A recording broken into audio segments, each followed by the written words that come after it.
Hi hello friends, అందరికీ నమస్తే. Welcome back to our channel. ఈ వీడియోలో మనం సింపుల్ అండ్ టేస్టీగా బోడ కాకరకాయ వేపుడు రెసిపీని చేసేద్దాం. ఇది పప్పులో కానీ అన్నంలో కానీ కలుపుకొని తింటే చాలా బాగా ఉంటుంది. ఇంకా ఈ బోడ కాకరకాయ అనేది మన ఆరోగ్యానికి చాలా ముఖ్యం.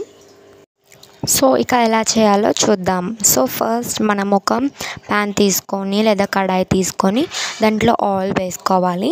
దాని తర్వాత ఏముంది, కట్ చేసిన ఈ బోడ కాకరకాయ వేసుకొని ఫ్రై చేసుకోవాలి.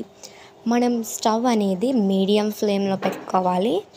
హై ఫ్లేమ్లో పెట్టుకుంటే ఇవి మాడే అవకాశం ఉంది. సో మీడియం ఫ్లేమ్లో పెట్టుకొని బాగా ఫ్రై చేసుకోవాలి. ఇప్పుడు ఫ్రై అయిన తర్వాత దాంట్లోకి కొంచెం పసుపు వేసుకోవాలి రుచికి తగ్గట్టుగా. ఇప్పుడు అదంతా మిక్స్ అయ్యేటట్టు బాగా కలుపుకోవాలి.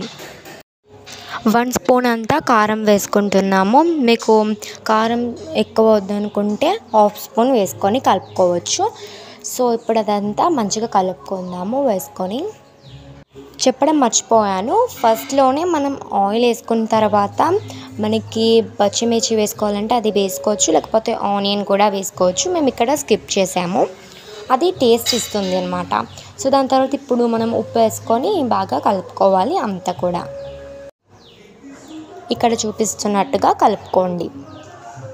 సో ఇప్పుడు ఎప్పుడైతే కలుపుతామో ఇదంతా కూడా మీడియం ఫ్లేమ్లో మాత్రమే మనం చేయాలి.